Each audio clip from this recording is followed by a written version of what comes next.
House Speaker Nancy Pelosi has already provided a pretty significant concession to corporate Democrats who do not want to spend $3.5 trillion on the budget reconciliation bill. So she made this concession in the form of an interview on ABC over the weekend. Now, there aren't any specific numbers, but her messaging is certainly telling. So let's take a look. I know the budget committee passed a resolution calling for 3.5 trillion, but it sounds like you acknowledge that the final number is going to be somewhat smaller than that. Yeah. I mean, that seems self-evident. The fact is that this is the excitement of it all. It's just in real time and exploitation of a few people not in agreement being called a division in the Democratic Party. Everybody overwhelmingly, and I think even those who want a smaller number, support the vision of the president. No, not everybody supports the vision of the president. And let me be clear, the budget reconciliation bill includes all of President Joe Biden's provisions that were stripped away from the corporatist infrastructure bill. So the corporate Democrats who are pushing back against the budget reconciliation bill are very clearly against the agenda that Joe Biden had laid out, okay? So let's be clear about that. One other thing I want to mention is that the budget reconciliation bill was already negotiated down to $3.5 trillion. Initially, Bernie Sanders was shooting for somewhere between $5 trillion and $6 trillion.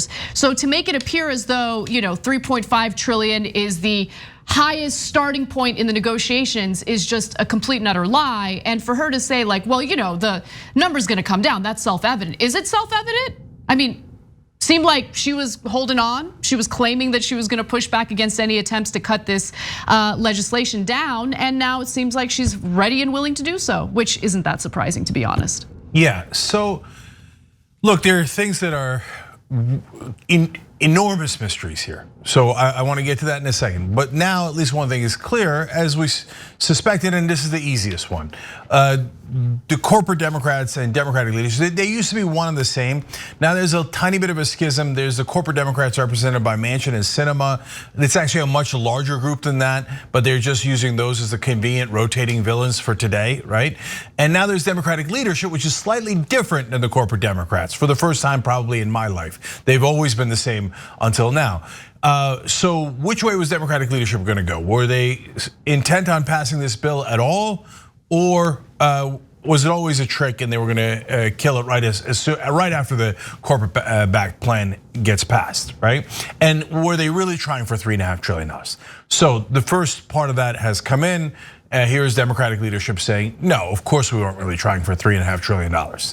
And so I'm gonna file that one under least surprising event in this whole saga, okay? And this is classic Democratic leadership to negotiate against yourself publicly if it's really against yourself, right? The reality is they also want the number to go lower because they're actually negotiating with their own corporate donors. That's what the Manchin Sinema drama is all about, right? But if they were serious and they weren't lying, you would never go out publicly and say, like, let's say you're at a car dealership and a guy is offering you the car for $20,000 and you want it for 15. You wouldn't say, I'll definitely take it at 20, but I'm starting at 15.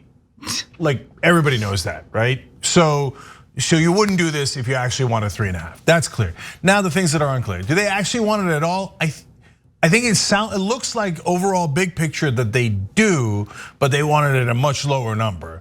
Leadership does. Corporate Democrats don't want it at all. They don't want it at all. And we're gonna show you that game. So is it going to happen? Well, I've never seen the corporate Democrats opposed to Democratic leadership. So who's stronger? Probably the corporate Democrats. It's the only thing that could be stronger than Democratic leadership, because normally when you have an authoritarian message in Washington, especially from the Democratic Party, and they say this is how it's going to be done, that's how it's done 98% of the time, if not 100% of the time. So here we have it, a drama we'd never seen before. So progressives are in a different camp. They're in the 3.5 trillion and we meant it camp. And now we're on a collision course here. Let's see how it turns out. We'll see how it turns out. I have some predictions, but before I get to those predictions, I actually want to go to other parts of the interview with Nancy Pelosi, because As some of you might have noticed, today is September 27th, and Nancy Pelosi had made a pledge, a promise, if you will, to corporate Democrats in the House regarding holding a vote on the bipartisan infrastructure bill. That's the corporate bill that we're not big fans of. She was supposed to have that vote today. It's already passed in the Senate. That vote did not happen today. And so over the weekend, George Stephanopoulos asked Pelosi about that, and here's what she had to say. I know you said the infrastructure bill is going to pass, but the leader of the Progressive Caucus in the House, Jamila Prayapal, is balking. She said on Friday that voting on this bill tomorrow is an arbitrary date, adding that more than 50 members will vote no if you first don't have agreement on the broader social investment bill. So are you confident these progressive members are going to vote yes, even though she says no? What?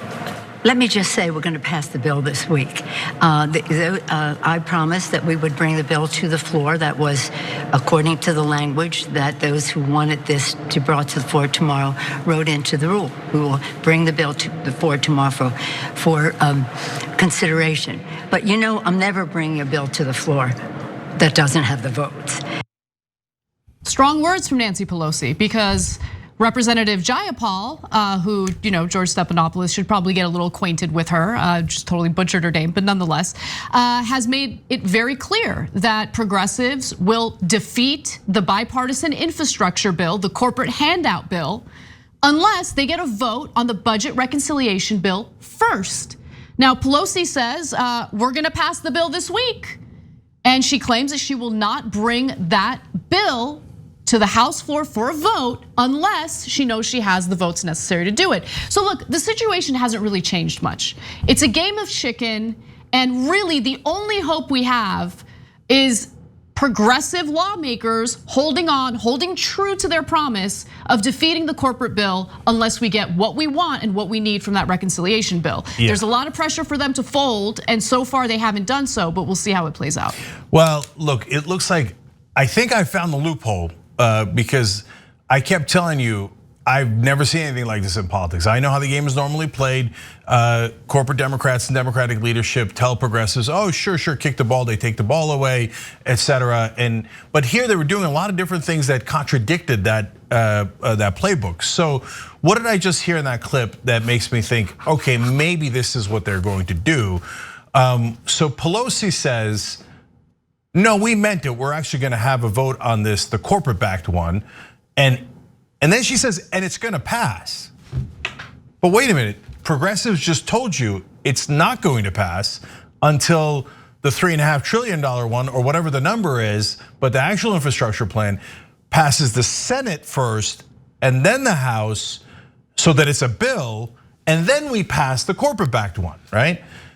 It looks like Pelosi's gonna say, no, we're gonna pass the real one in the House, and then we're gonna pass the corporate back one in the House, and that's what I meant. Well, that doesn't accomplish anything, because the $3.5 trillion one, the real one, they're gonna kill in the Senate. Yep. So it looks like they're playing it really, if that's how it turns out at the end, and that's the loophole that she created. Well, I said we're gonna vote on one before the other. I didn't say both houses. Do you think we're morons? Yes. And by the way, we're gonna find out. We know where we are. We're not. We know, we can see that game very clearly. If progressives go, oh, okay, I guess they will pass it in the Senate at some point, then they are morons. And there's no, if they pass the corporate back one first, there's a 0% chance the larger one passes. 0%, no chance whatsoever. Negative 45%, there's no chance. I'm positive about that, okay?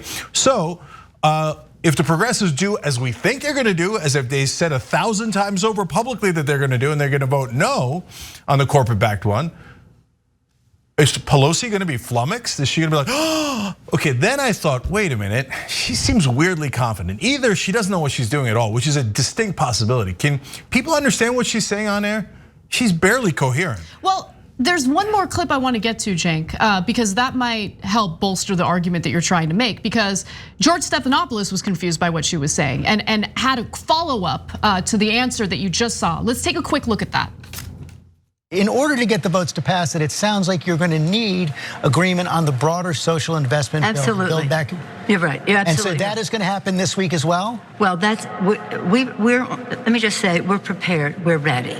Yesterday, the Budget Committee passed out the Build Back Better legislation at the full $3.5 trillion. So it was the number that was sent to us by the Senate and by the President. Obviously, with negotiations, there'll have to be some changes in that. The sooner, the better, so that we can build our consensus to go forward. So she seemed a little tripped up by that follow-up question. Maybe she wasn't expecting it. But what do you think? What do you make of all of this? So there's only two potential answers. One is Nancy Pelosi's incoherent and doesn't know what's going on. So she thinks, oh, we'll just yell at the progressives and I'll get all my friends in corporate media to yell at them on Thursday because the vote's happening on Thursday. She scheduled it. That ship has sailed. So and we'll do the same playbook we always did, and the progressives will vote no. And she'll be surprised because she's out of touch and can't believe she couldn't bully them into it, right? Or she has secret Republican votes. Think about that.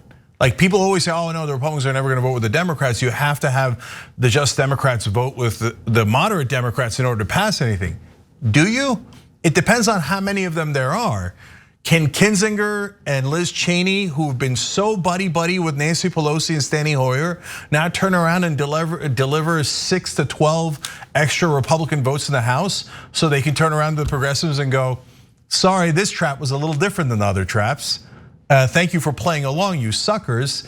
We're actually, Democratic leadership has always been corporate Democrats, and we just laid an ambush for you in a way that you didn't expect. Yeah, I mean, that's certainly a possibility. I think that's a difficult strategy to accomplish. And I mean, look, it really depends on who you believe, right? Jayapal could be bluffing in regard to the number of progressives who are willing to block the bipartisan infrastructure bill. She claims that it's about half of her caucus. And she says it's 50 people. Look, if that's true, then Jayapal's a great leader, and I want to give her terrific credit on this issue. She holds all 50 and they all vote no. Then she deserves a ton of credit. We don't know what's going to happen ahead of time. So all you skeptics out there, you have to give her the credit if she delivers, okay? Now, if it turns out that it's the opposite, it ain't 50. It's the Justice Democrats, there's 10 of them, right? And the other 40 are generally cowards. And so when Pelosi goes, boo, they'll be like, oh, okay, what do you need me to do? I'll sign. I swear to God, I'll sign. Please don't have Jake Tapper yell at me and call me a radical instead of a moderate. I want to be a moderate so bad. If that's the case, then yeah, they might be able to get 10 Republicans. So we'll see. I don't think that Pelosi's an idiot. I don't. And I don't think she's confused. I think she knows what she's doing. And now it's become clearer, considering your commentary on this story, they're gonna vote on both bills. And she said it, there's no question they're gonna vote on both bills. And if the House, even if they vote on the budget reconciliation bill first and they pass it, on the same day, they're gonna vote for the bipartisan infrastructure bill, and progressives will definitely carry out what they promised to do, right? That they won't block that bill as long as they get the vote on the reconciliation bill. Remember, that bill does have to go back to the Senate. The Senate voted in favor of the 3.5, like the framework, the $3.5 trillion. But the House version of the budget reconciliation bill is very likely to get voted down in the Senate. Yeah, guys, so I know a lot of this can get confusing because there's the House, the Senate, there's two versions of the bill. But the bottom line is, if the House votes yes on both, the corporate backed bill one is done. It already passed the Senate and it becomes law, okay? Then they have to go back to the Senate for the $3.5 trillion one. And that's where it will meet a guaranteed death if the House has already passed the corporate version. So the bottom line on it is, for progressives in Congress, the vote is very simple. They must vote no, and they must vote no in very large numbers to make sure that there aren't enough Republicans to outvote them by joining in. If they don't do that, then it is definitely their fault. If they do vote no, and Pelosi finds enough Republicans to join her, okay, well then the entire hand is revealed. Progressives will then have no excuse anymore to pretend that Nancy Pelosi's on their side, because she will have ambushed them in the biggest ambush of their careers and humiliated them by showing everybody how dumb they are, okay? And so if that's true, then will you, for God's sake, understand she is not your friend or ally?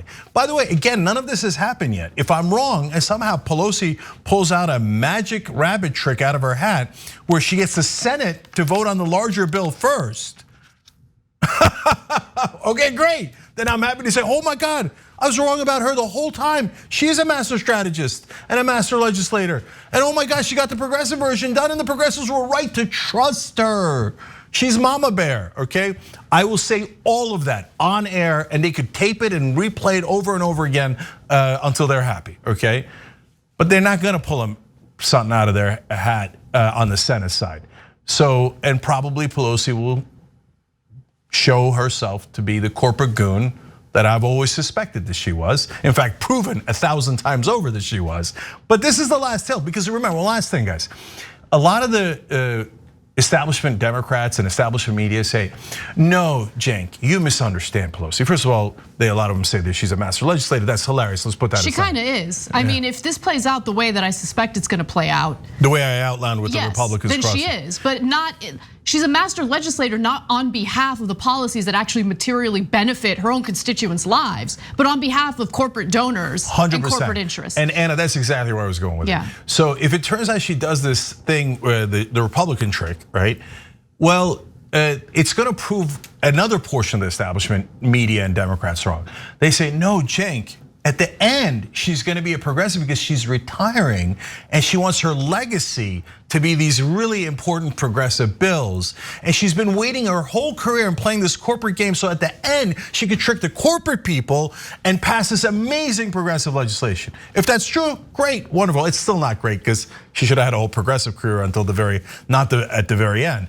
But I'll take it because we're at the very end. But if it turns out that's not the case and she uses Republicans to screw us, it doesn't matter. I'm never gonna get establishment media or Democrats to ever say, oh, you were right. It turns out she's a corporate goon that is wholly owned subsidiary of her donors. But that will be the case if that's the way that the votes go down. Thanks for watching The Young Turks, really appreciate it. Another way to show support is through YouTube memberships. You'll get to interact with us more. There's live chat emojis, badges. You've got emojis of me, Anna, John, JR. So those are super fun. But you also get playback of our exclusive member-only shows and specials right after they air. So all of that, all you gotta do is click that join button right underneath the video. Thank you.